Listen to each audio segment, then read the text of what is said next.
How's it going, everyone?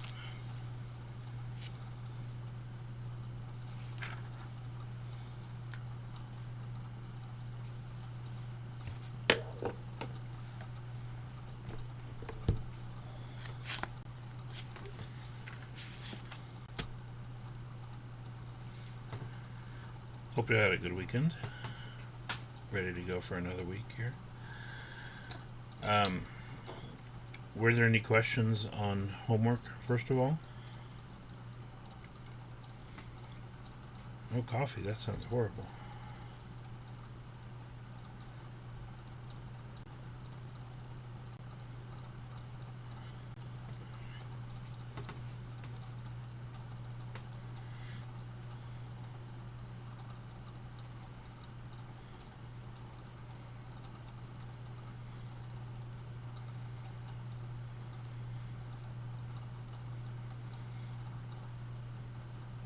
I'm actually just drinking water like usual. I'm not really a coffee person, actually. Although it would probably help me in the mornings. It's not something I traditionally drink.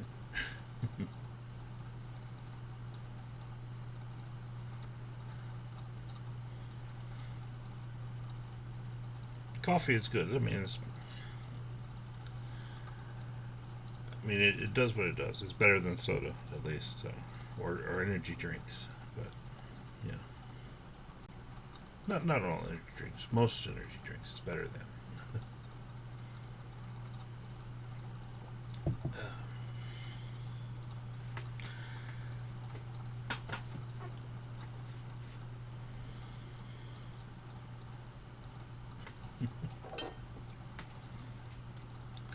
All right, I'm still not quite done with the test, so I apologize for that.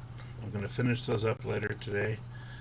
Um, some of you may notice yours was graded yesterday, and like I said, I finished the rest of them today. So by the end of today, everyone should know what their exam grade is. And what I'll also do, um, like in the comments on different problems, what I've done on the grading is I've indicated why I've taken off points if points were taken off. Um, so be sure to look at the comments and the different problems I added. I'm also going to make a separate video just going over the test itself, and I'll post that at some point. Okay.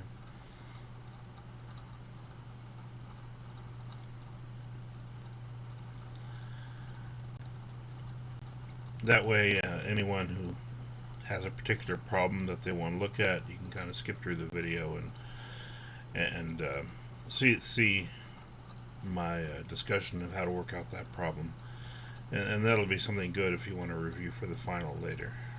So, okay. Did we have any questions on homework from section 3.1?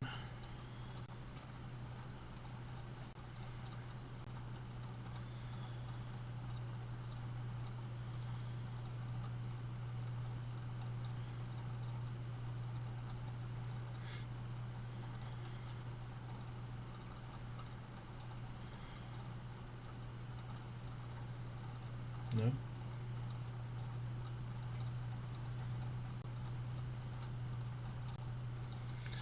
Okay.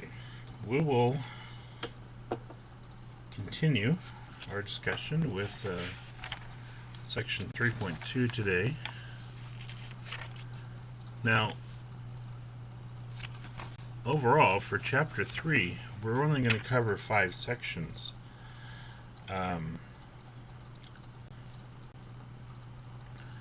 So it could be like maybe 2 weeks from Wednesday that we have another test. Or even 2 weeks from today, depending on how things go. So just keep that in mind. It usually takes a little bit longer for the first test than the others to get through the material, just because of the density of those early sections, as far as how much material is included in them and how many different things we're talking about. Plus, the further we get into the book, we'll be a little bit more focused on specific aspects, rather than looking at everything very broadly. So, it won't take quite as much time to do all the discussion a lot of these sections from chapter 3 through 5. 6 gets a little more dense again as far as the different types of things that we have to learn, but we'll deal with it when we get there. So, all right. So section 3.2 in our textbook, if you have it with you, we'll be looking at problems on page 224. Now,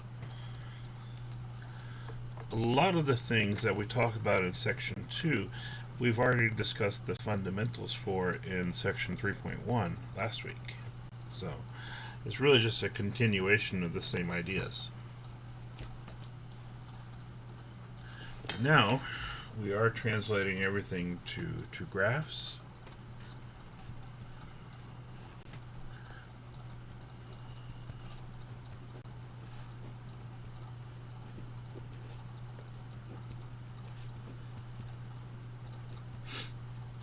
Rather than just looking at the function itself.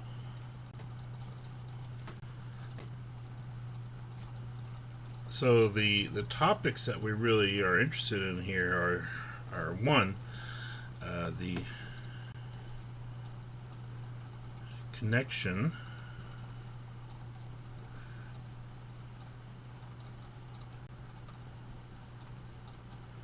between function values and coordinates.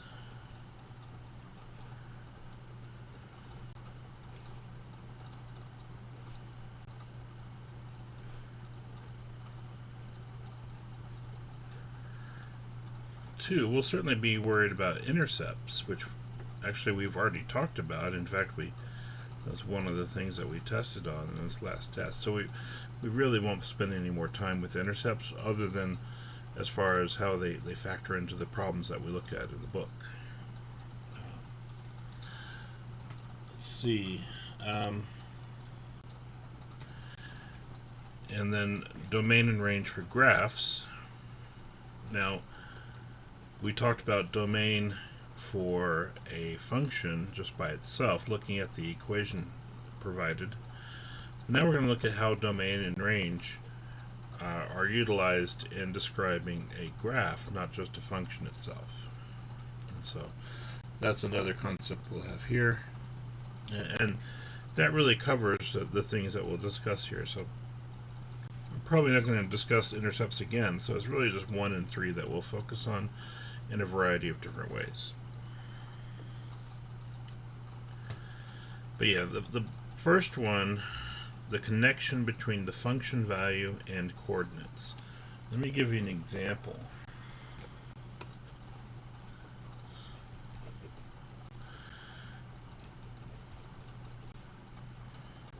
So f of x equals 2x plus 1 over x squared minus 3.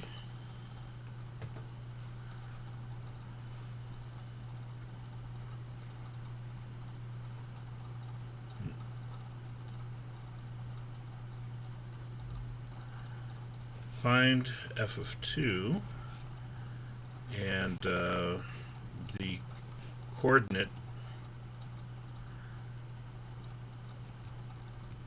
that it points to on the graph.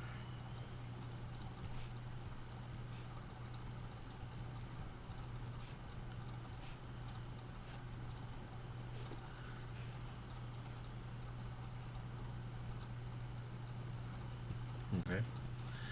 So if we want to find f of 2, that means we're just going to plug in x equals 2, first of all.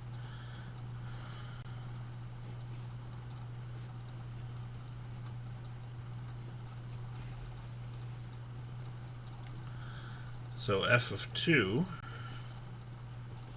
would be 2 times 2 plus 1 over 2 squared minus 3.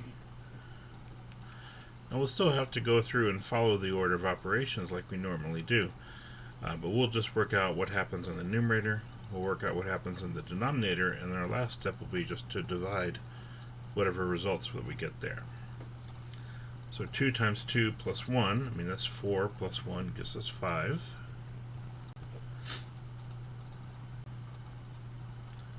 And then 2 squared is 4. minus 3 is 1. And lastly, we just divide those together, and we end up with the value of positive 5.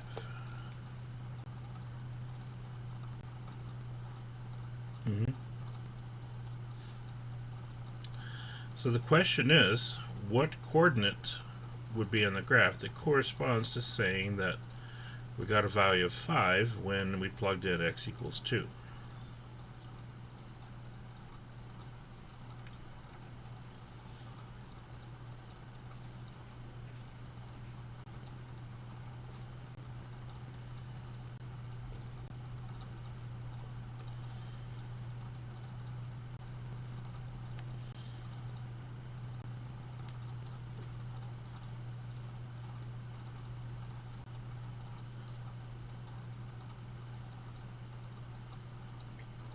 Two comma 5.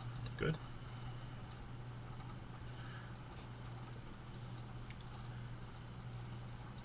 Specifically, when we look at an ordered pair, the ordered pair is always x comma y. So we take whatever x value we plugged in, and we take the y value that it returned us, and that makes our ordered pair. August, I like your confidence there. Stick with your first answer, you had it.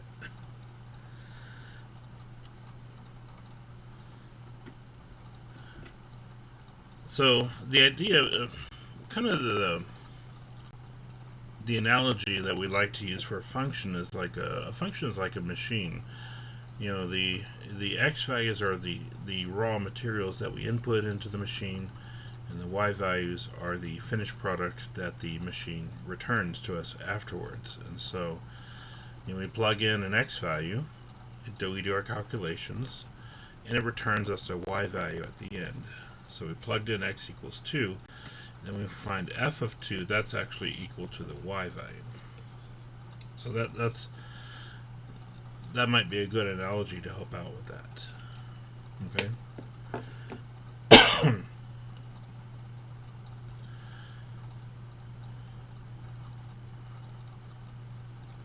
Okay. So the connection is that if we can plug in a value,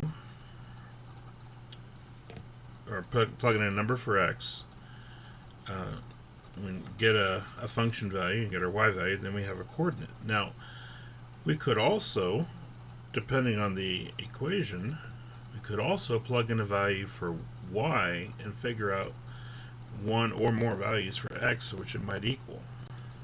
And that's a little bit harder to set up.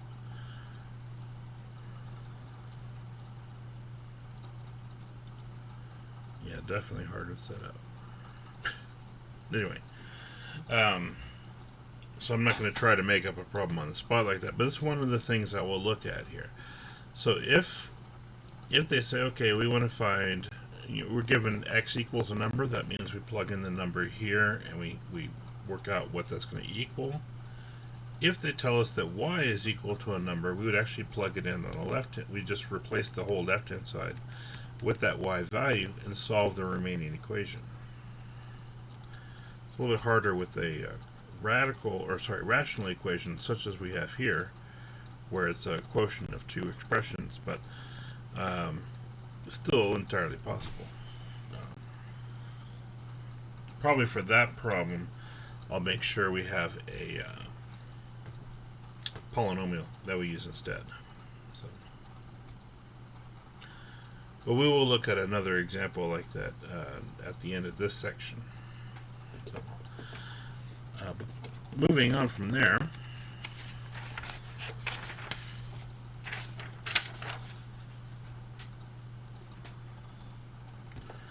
the other thing that we want to talk about is the domain and range of a graph.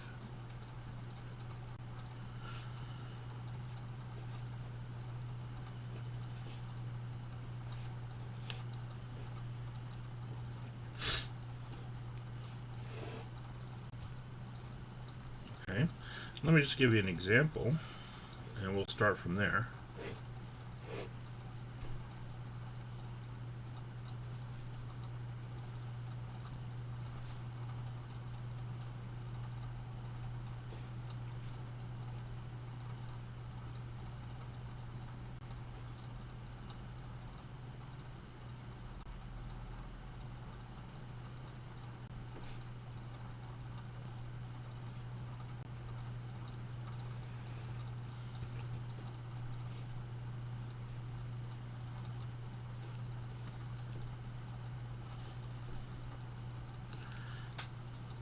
Okay, so this particular graph, probably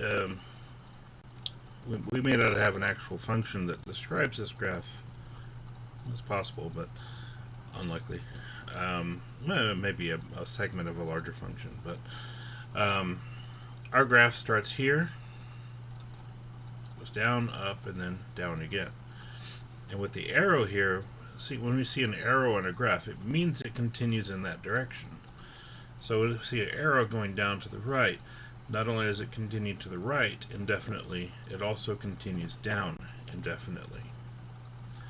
And that's going to help us determine the domain and range. So for the domain of a graph, what we're looking at is, domain is all the x values, and we talked about that in section 3.1. So we're looking at the x values, basically how far left and how far to the right do the values on this graph go. Like, what is the leftmost x value?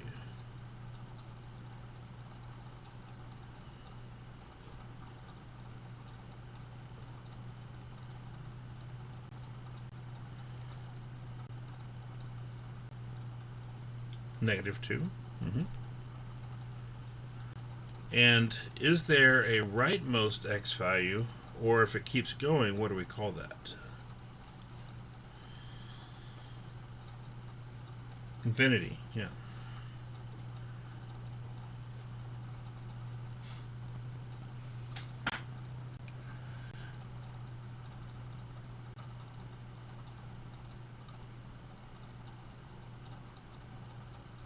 Good. I was checking your notation there, Brock. Because we have a solid point here, it starts from this point and doesn't go anywhere past that.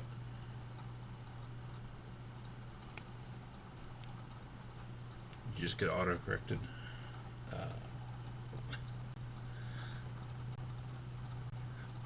So because it starts at -2, we have a solid point there. We'll put a bracket on the -2. But because it keeps going to infinity to the right, we'll put a parentheses on infinity like always.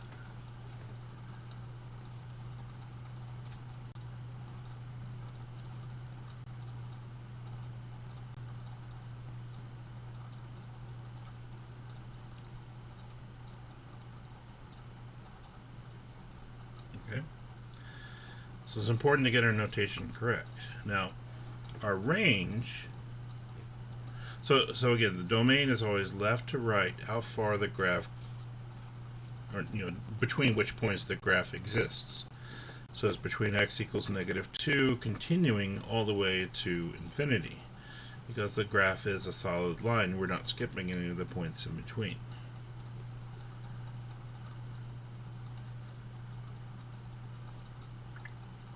Now, as far as the range is a similar concept, but now we're looking at it vertically. But particularly with the range, we go from lowest to highest. Okay, so what's our lowest y value on the graph? If this just continues down.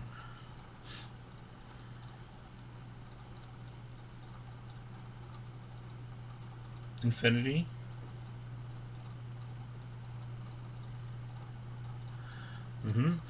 Because it's going down, we would actually say negative infinity to just be a little bit more specific. Yeah, you got it. And then how far up does the graph go?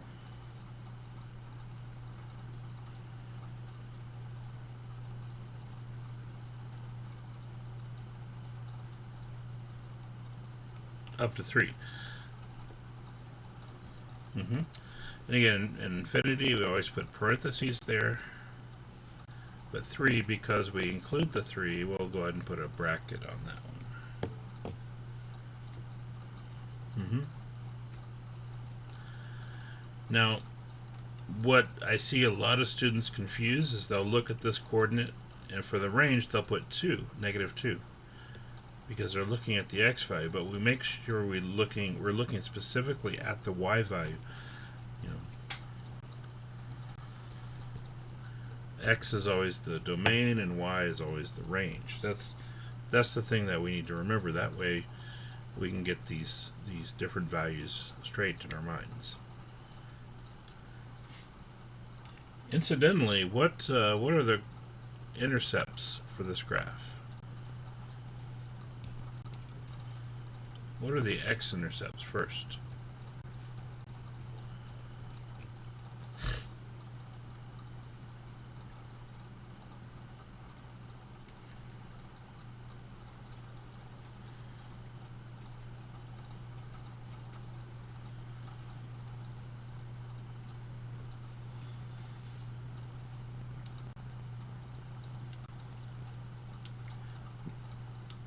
-1 and 2.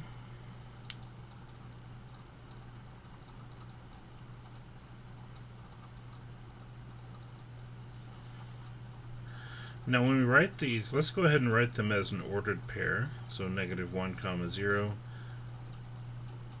and positive 2 comma 0. And then the y-intercept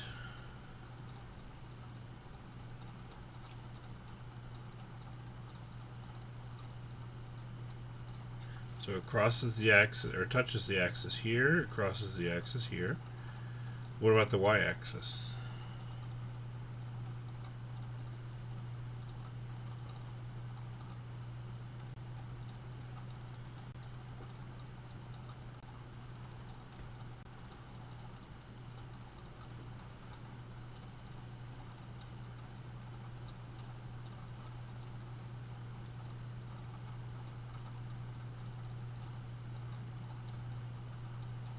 Zero, 1. Good.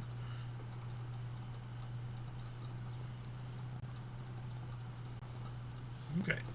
Yeah, so our x-intercepts here and here, y-intercept right here. I wasn't sure what you were doing there. The -3. Anyway. But it's okay. So when we talk about intercepts, again, that's where the graph touches or crosses the axis. There's actually two different behaviors here. One where this one just touches the axis but bounces. Another one here where it crosses. We'll actually talk about that a little bit more. I believe in chapter 5 we go into that in a little more detail as far as when those specifically occur. But for now, we're just focusing on finding the intercepts themselves. But that's something we talk about, like I said, in section 2.2 before the last test. But hopefully y'all are okay with that.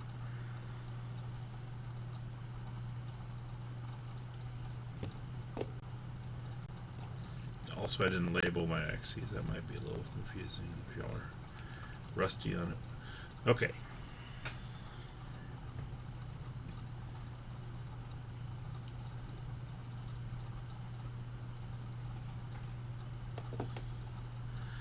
Now,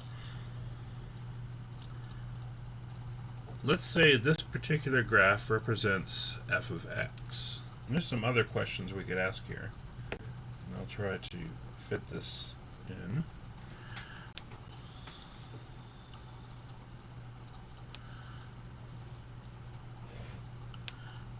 What is f of -2?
So f of negative 2, let's think about what this means. It means we have an x value of negative 2. Is there a point on the graph where that occurs?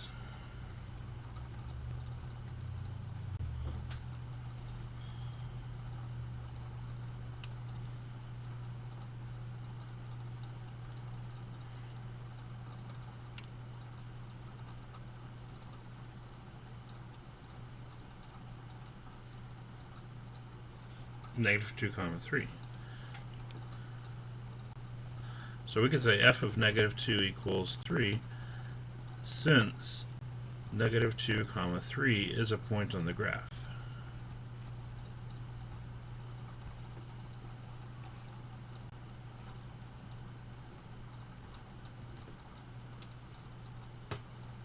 Okay.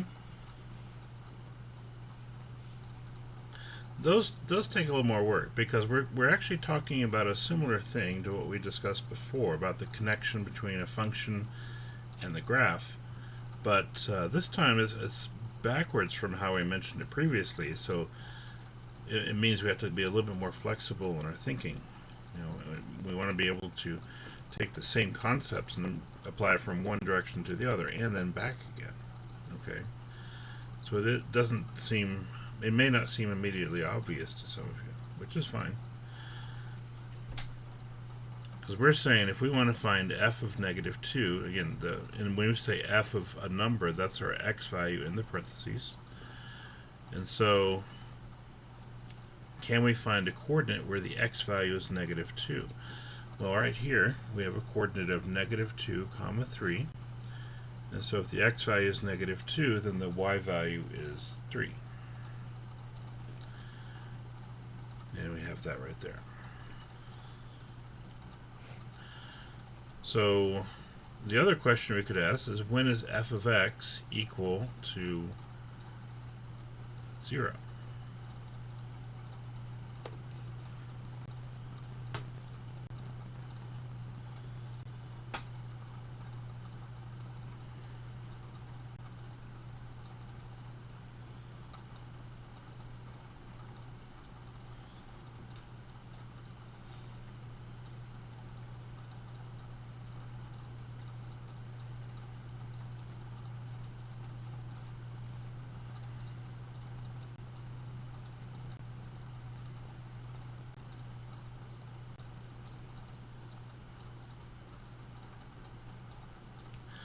Now, when we say f of x is equal to 0, does 0 represent the x or the y value?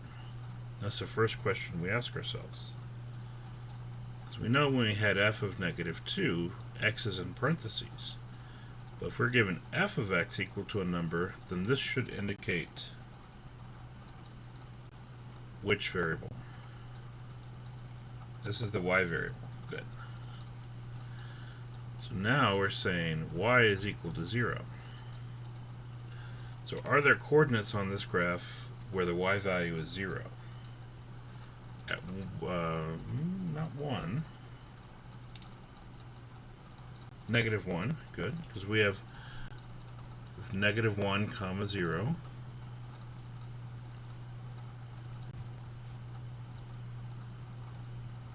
And there's one more.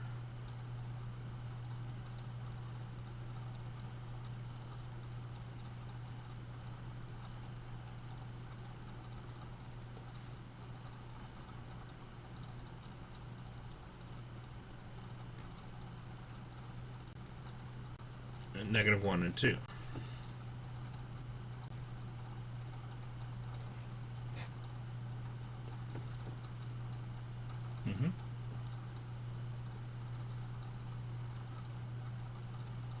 Well, that's what we're doing now. We're fixing it.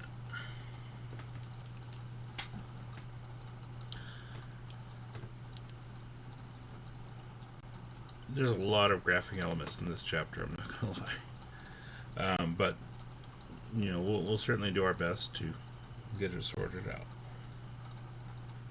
Yeah, definitely.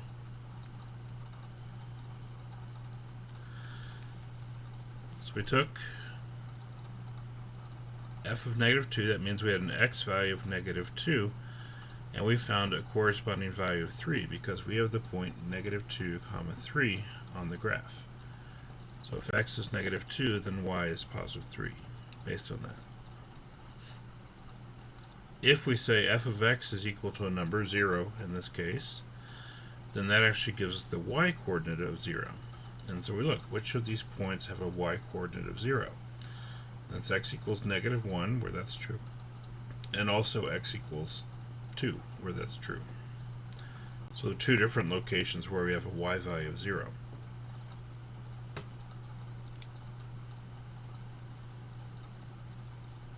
Okay.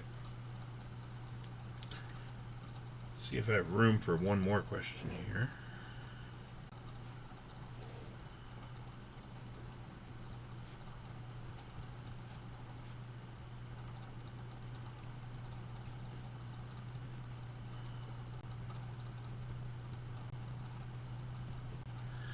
Is f of 3 positive or negative?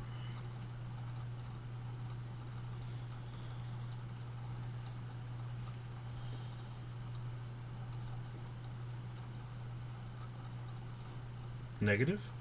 Mm-hmm.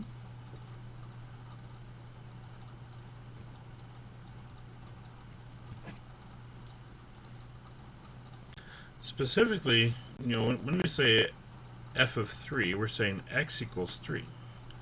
Now, x equals 3 is over here. Now, it's not marked as a coordinate on the graph, so we don't know exactly what value that is.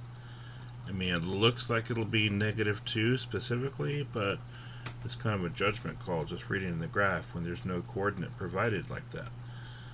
But the thing that we do know is that at x equals 3, we have to go down to get to the line, okay, or the curve. And so knowing that from x equals 3 we move down to the coordinate rather than up, that tells us the y value is negative here. If the graph had been on the top half, it would be positive, but since it's down here, we know it's negative.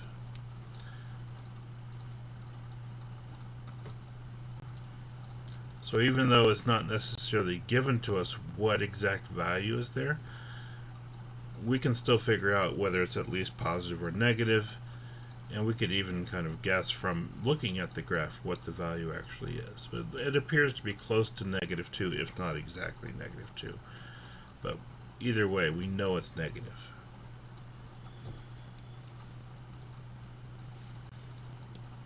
Now,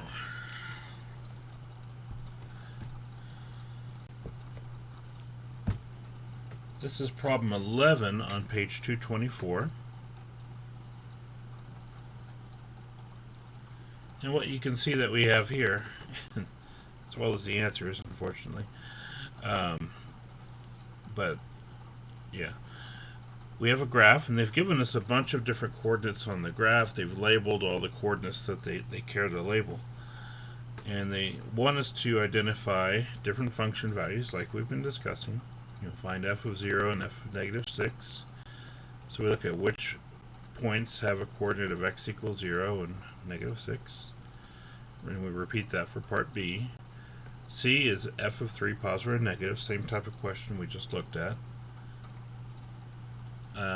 E, for what values of x, is f of x equals 0. Again, same thing we just looked at. Now there's a couple here I want us to skip, and I'll make sure I write this down in the homework. For what values of x is f of x greater than 0, we're not as worried about that one, although you could probably figure it out.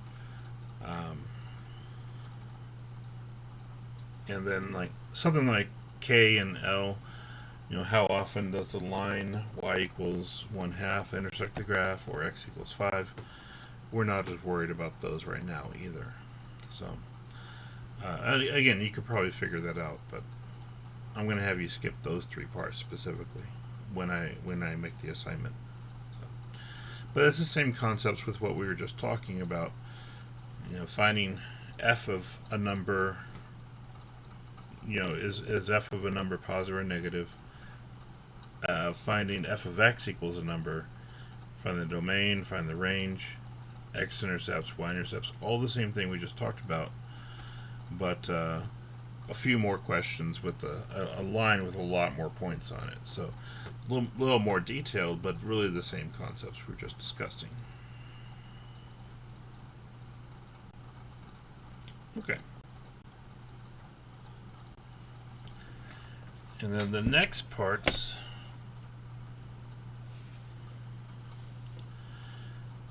problems 13 through 24 here, they want us to determine whether or not the graph is a function by using the vertical line test. And then we'll also find the domain and range, and then the intercepts, if any. I'm going to skip the symmetry part. I'm going to skip symmetry entirely, because it's nice to understand the symmetry, but overall it is not essential to understand the symmetry. I guess that's a good word for it. Not essential. I mean, there are times where it helps us, but it's never as big of a shortcut as we might hope in calculus, for instance. So, anyway, let's do an example like that. Let's talk about that vertical line test first, because we have not discussed that in this class, although you probably have already seen it in other classes.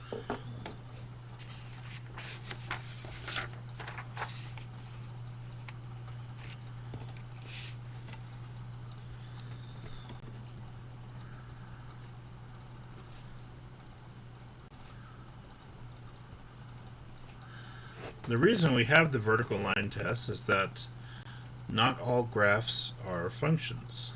All functions are graphs, but not all graphs are functions.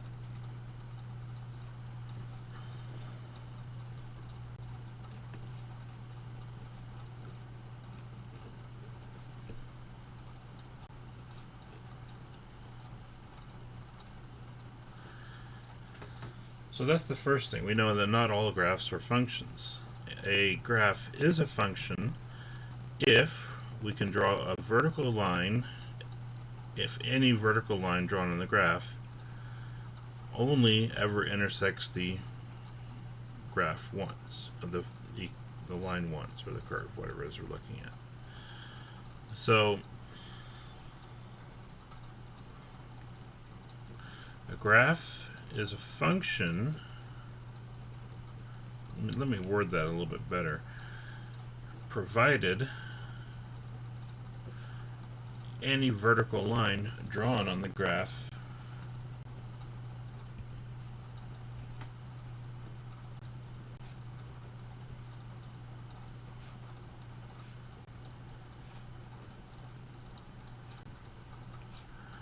only crosses it one time.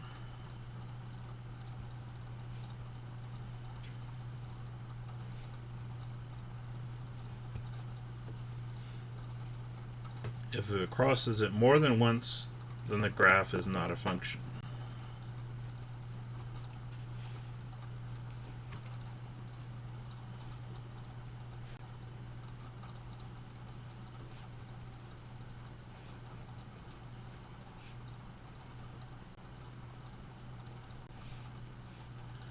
Sorry about that.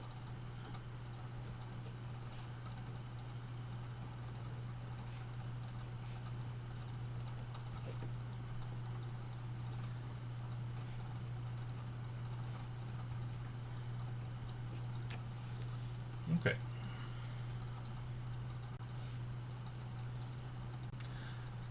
So if the vertical line ever crosses a graph more than once, then the graph is not a function. Let's look at some examples.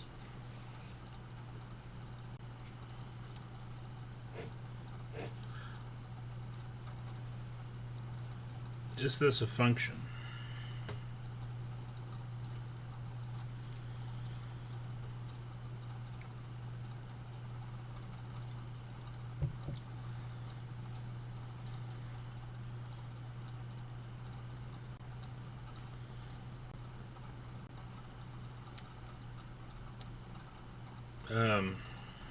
It's not parabolic. It's a circle. But I know what you're thinking of. It's a what's the word for that?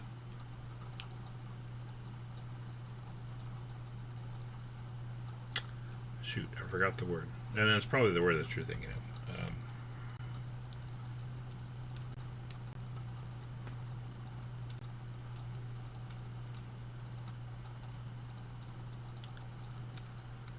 Yeah.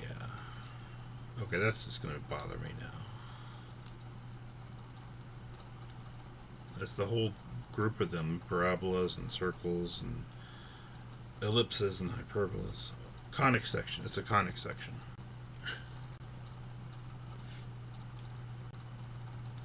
That would be the collective name. Anyway, sorry, a little off topic. But is a circle considered a function? Polygons also works, yes. In this case.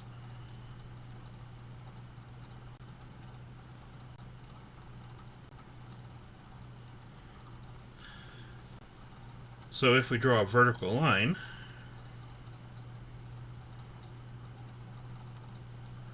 then we find anywhere, one specific place, we can draw a vertical line, and it crosses it twice, therefore it's not a function yet. In fact, there's a whole lot of places where we can draw a vertical line and have it not be a function because it crosses twice. But there only needs to be one instance of that for it to not be a function. If we have a parabola, is that a function?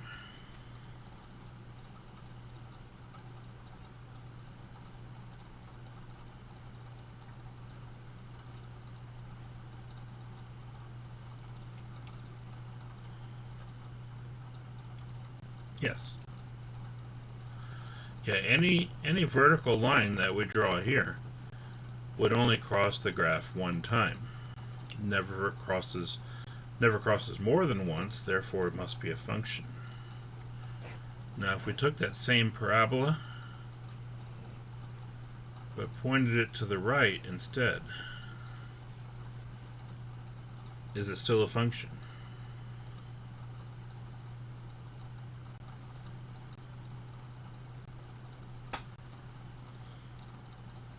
No, it's not. Because now, again, like the circle, there's a whole lot of places where if we draw a vertical line, it's going to cross it more than one time.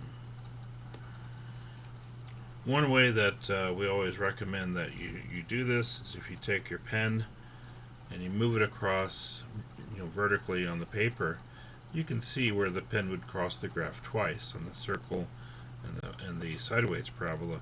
But the up and down parabola, we see, if you just kind of look at the left edge here as being a line, we see that it actually only crosses one time, and therefore it's a function.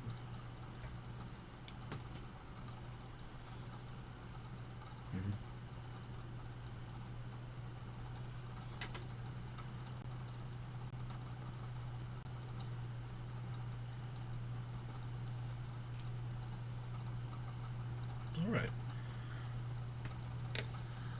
So in that next set of problems, we're going to determine first if it's a function or not. And if it is a function, then we'll go ahead and find its domain and range, and then also the intercepts. So these are the problems I'm talking about right here. So these graphs here, 13 through 24, that's all that we need to do there.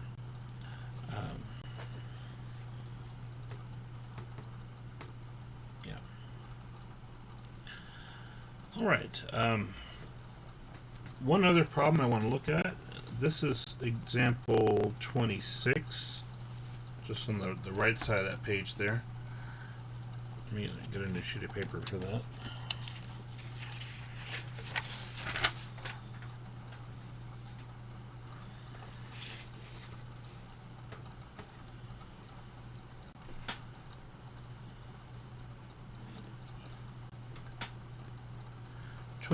We're given a function f of x which is equal to negative 3x squared plus 5x.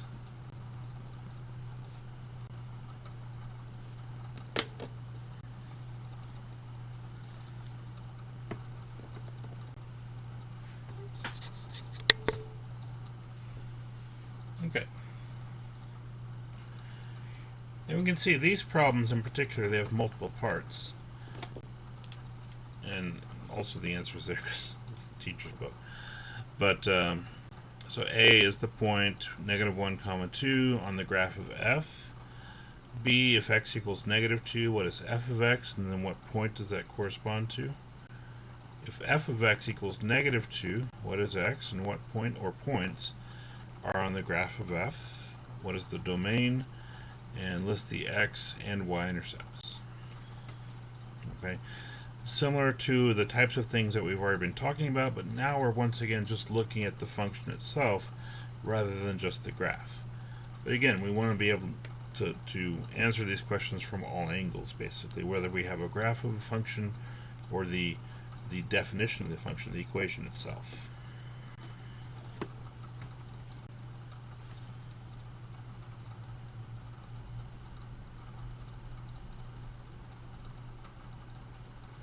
Okay, so A is the point -1, 2 on the graph of f.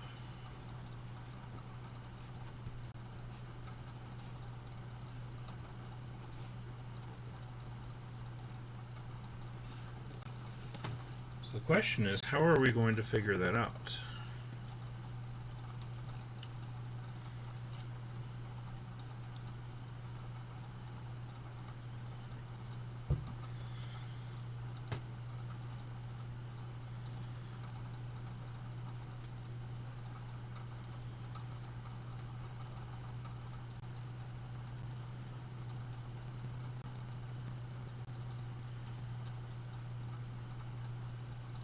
Plug the numbers in. Right. Specifically, we really only need to plug in x equals -1.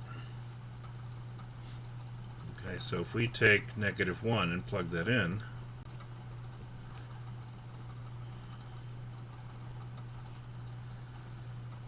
so that's -3 times -1 squared plus 5 times -1.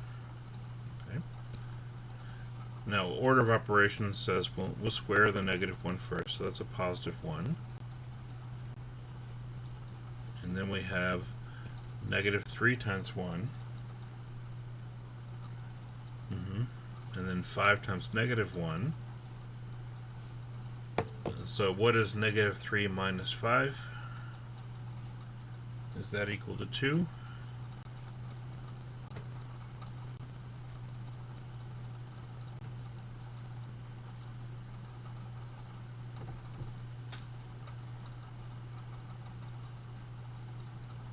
No, it's not 2. Yeah, that's actually equal to -8. So what we can conclude is that -1, -8 is a point on the graph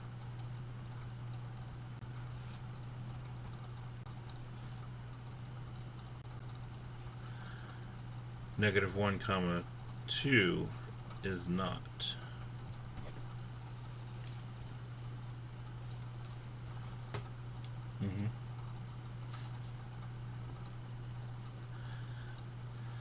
Since we got a different result for plugging in x equals -1, that means that this is not a point on the graph.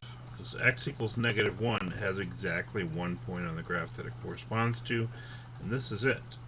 And so this, since it's not the one they asked us about, then it's not a point on the graph.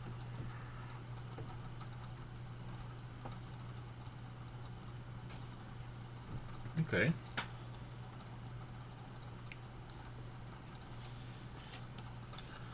Question B, if x equals -2, what is, oh, yes, what is f of x?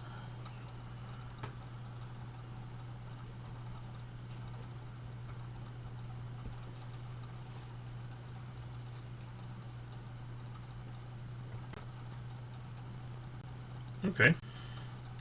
This is actually kind of the same question, but instead of giving a full coordinate, they've only given us the x value, so it's a little bit more open-ended this time. The process is actually the same. We'll take the x equals -2 that they give us and plug it into the function.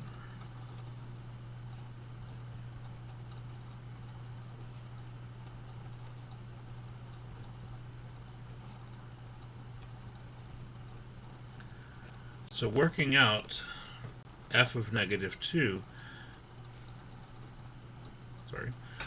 what does that end up equaling?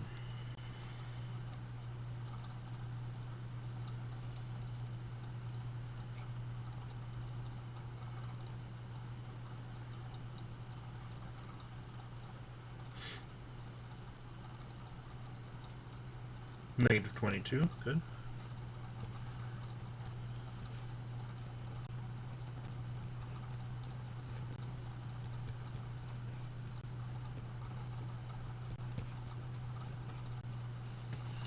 Alright, and so if f of negative 2 is negative 22, then we know negative 2 comma negative 22 is a coordinate on the graph.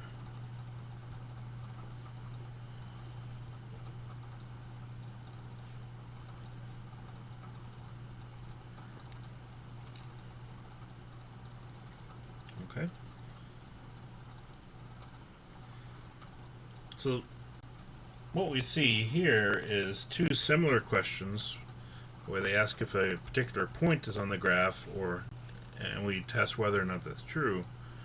And the second question where they say if x is a value, what is the corresponding y value? What is f of x? And then we create the point accordingly. But very similar in our approach. It just had two different outcomes based on how they were posed to us. Okay, part C. If f of x equals negative 2, what is x? And then what are the points on the graph?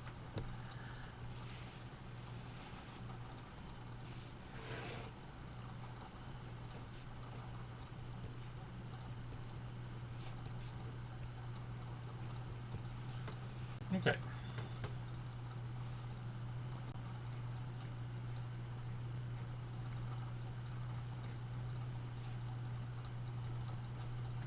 Oops. There we go. Plus 5x. Anyway, if f of x is negative 2, notice it's different than saying in part B where we had x equals negative 2. This time we're told f of x is negative 2. So f of x is actually the y value that we've started with. So basically we're saying y is negative 2, find x. So what we're going to do is we're going to take this negative 2 and actually replace f of x with that, since they've told us f of x is negative 2. So we'll say negative 2 equals negative 3x squared plus 5x.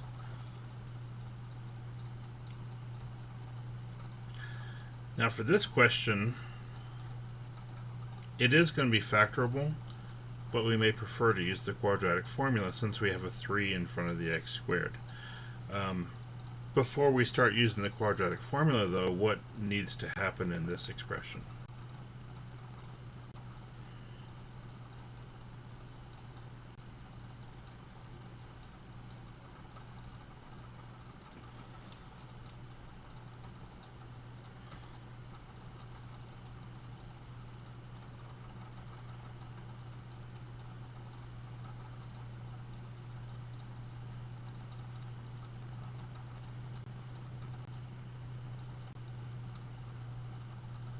We can move the negative 2.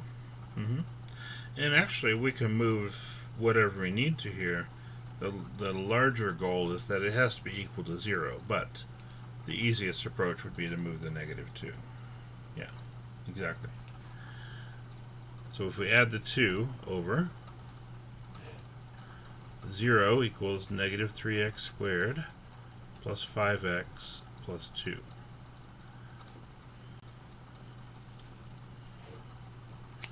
So negative b would make that a negative 5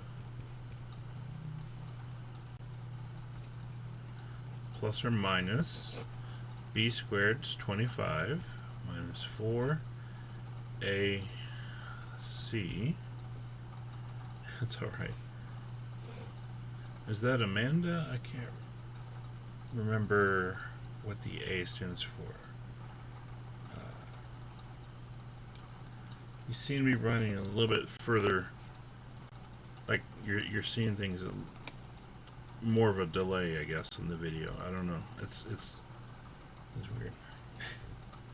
I mean, it happens, which is fine. 2a is -6. I'm still working on names here as far as screen names versus actual names.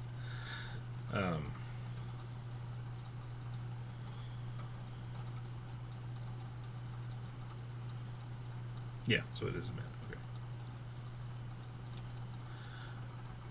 Now, one thing I noticed on the test, where some of you got into trouble on these quadratic formula questions, is it's just the signs underneath the radical. Okay, we have two negatives here. -4 times -3, so it's going to be a positive. So it's going to be 25 plus whatever number we come up here. But getting that to be a plus or a minus, there were a number of you that did have some issues there. But, you know, like I said, it's a fixable thing, which is nice. It's just so it's a small error, but it's one that we don't need to make, basically. So be careful is the main thing, and try not to go too fast on some things.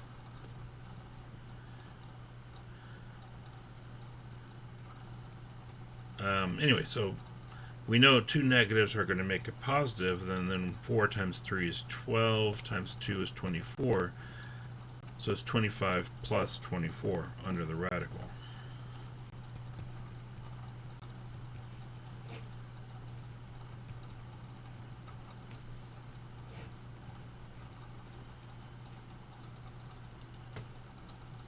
Okay, so we can go ahead and add those. That's 49.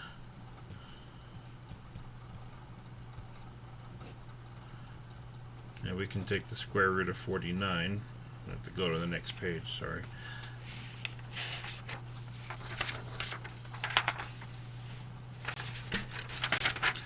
Let me leave that for a second while y'all are writing it down. Sorry. I flipped it over as soon as I finished writing. So the square root of 49, we'll go ahead and write that down as 7.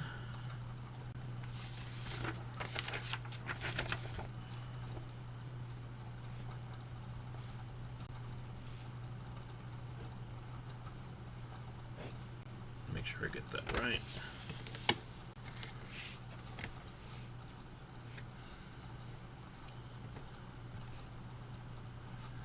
So we know that's 7, so -5 plus or minus 7 over -6.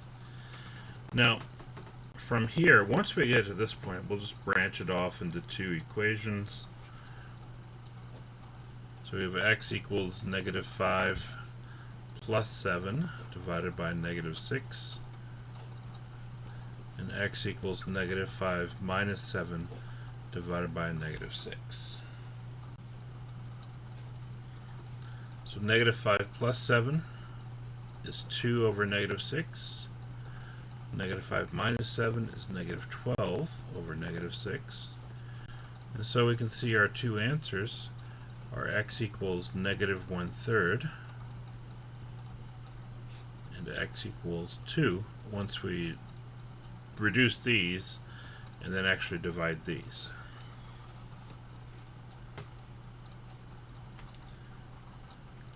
So we started with f of x equals -2. And we found x equals -1/3 and x equals 2 in this case. So we actually found two different points where they have the same y value, which is fine. But the question is, what are the coordinates here? What coordinates do these values represent?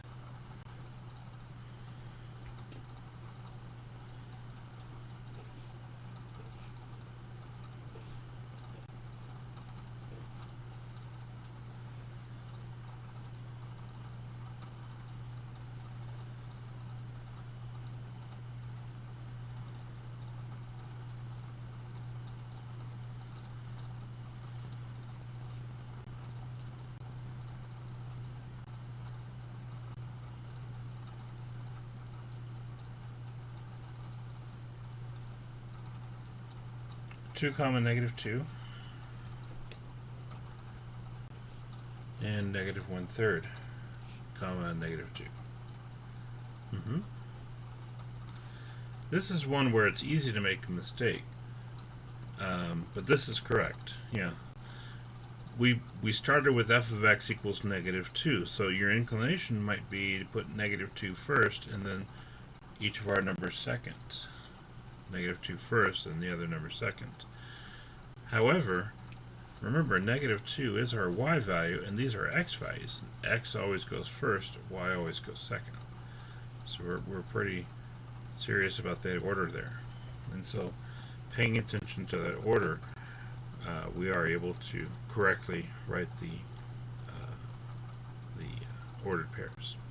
Okay. Alright, that was part C.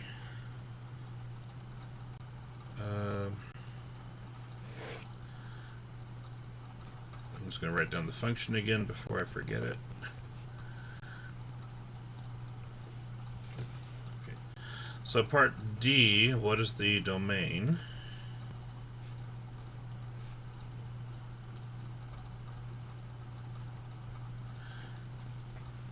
Now, again, we talked about this on last Wednesday's class when we found the domain of different types of functions. Domain for polynomials and rational functions and radical functions. What type of function is this to begin with?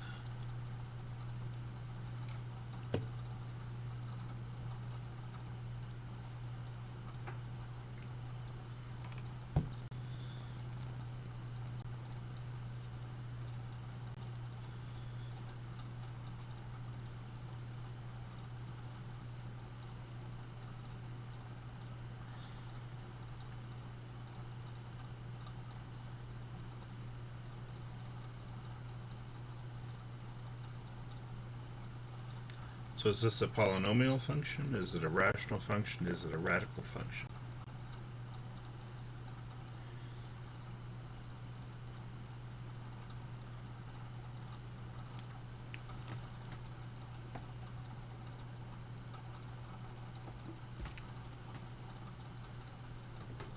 Polynomial?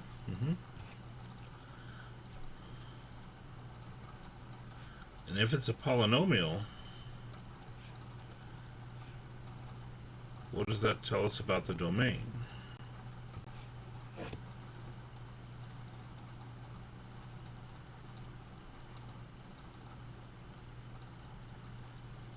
All polynomials have the same domain.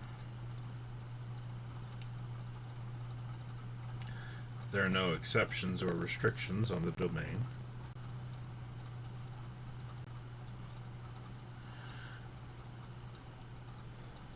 All real numbers.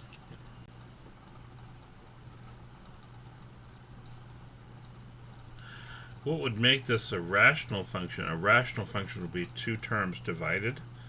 So the one that we looked at earlier would have been a rational function. It was near the beginning. So if we just have one, like a binomial over another binomial, that's a rational function. Radical is a little more obvious because it has a big square root on it. But yeah, this is a polynomial because we're not dividing by anything and we don't have any roots. That's really all it boils down to, is those two things. Because we've only looked at three different types of functions to begin with. So it is polynomial. And because it's a polynomial, we know that there's really no restrictions on the domain, because our domain restrictions only occur when we either divide by 0, and we're not dividing by anything here, or if we take the square root of a negative number, which we're not taking in square root of anything in this equation. So there's really nothing to leave out of the domain. So it's all real numbers, or we could say negative infinity to infinity, if you prefer.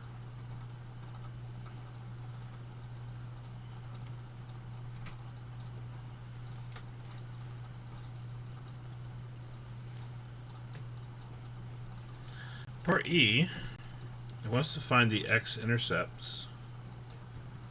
And again, this is a concept that we went over in section 2.2. But again, the way that we find the x-intercept is by the way that we find any intercept is we set the other variable to 0. So if we want the x-intercepts, we set y equals 0.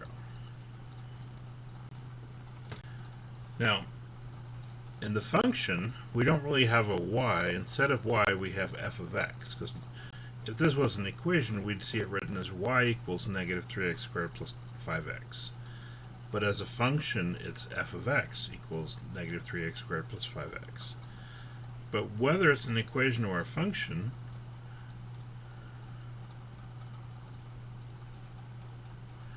we either use y equals 0 for an equation, or we would use f of x equals 0 if it's a function, such as this one. So when we say set y equal to 0, it's the same thing to say set f of x equals 0. So 0 is equal to negative 3x squared plus 5x.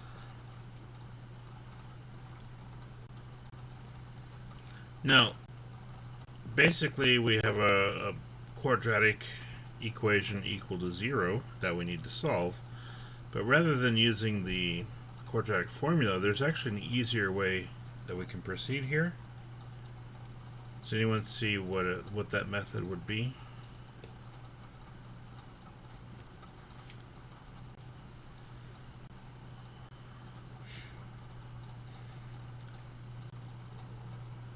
Oh, excuse me. We can factor out an x, exactly.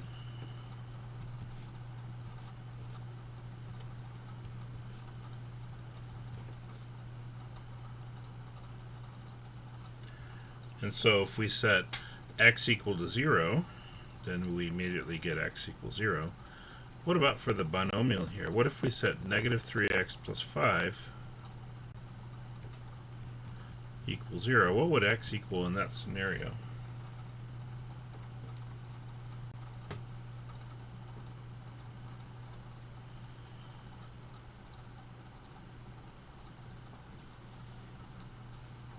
Five over 3.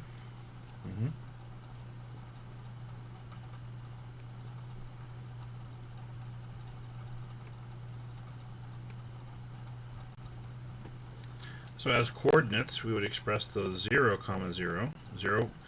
We start with 0 for y, and then we plug in 0 for x, so it's 0, 0. And then x equals 5 over 3, 0. Okay.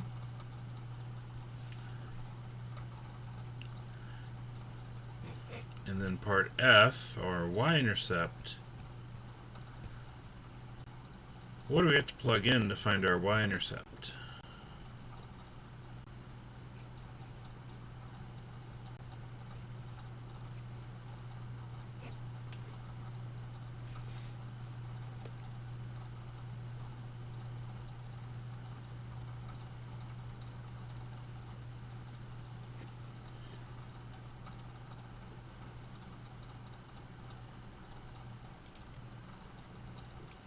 Zero for the x values, yeah.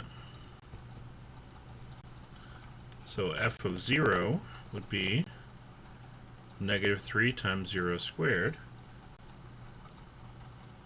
plus 5 times 0.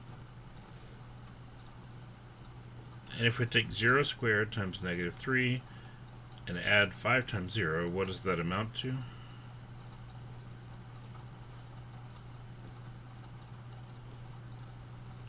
Well, any manipulation of 0 would just be 0. Yeah. So that corresponds to 0, 0 also. In fact, whenever we have 0, 0, the origin on the graph, that's actually just the center point on the graph. If our graph contains that coordinate, it counts as both an x-intercept and a y-intercept. So it's not surprising that we got it for both answers there. All right.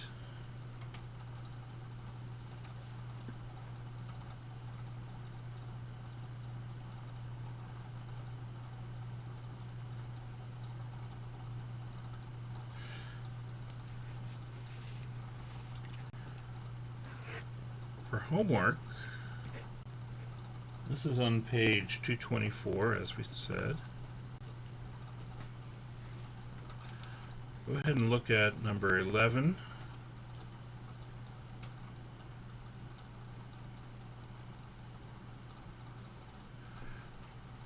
(13 to 19 odd), and 25.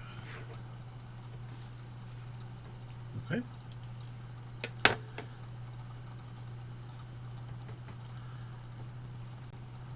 So that's all that we have for today. I hope you all have a good rest of the day. And as I said at the beginning, I'll make sure all of your tests are graded by the end of today, so it should be able to access at some point. I don't know if it sends you a notification or anything when it's done grading, but certainly you'll be able to check by the end of the day and see what your grade is. And be sure to read any feedback that I give you also. Okay. So y'all take care, and I'll see you on Wednesday. Bye.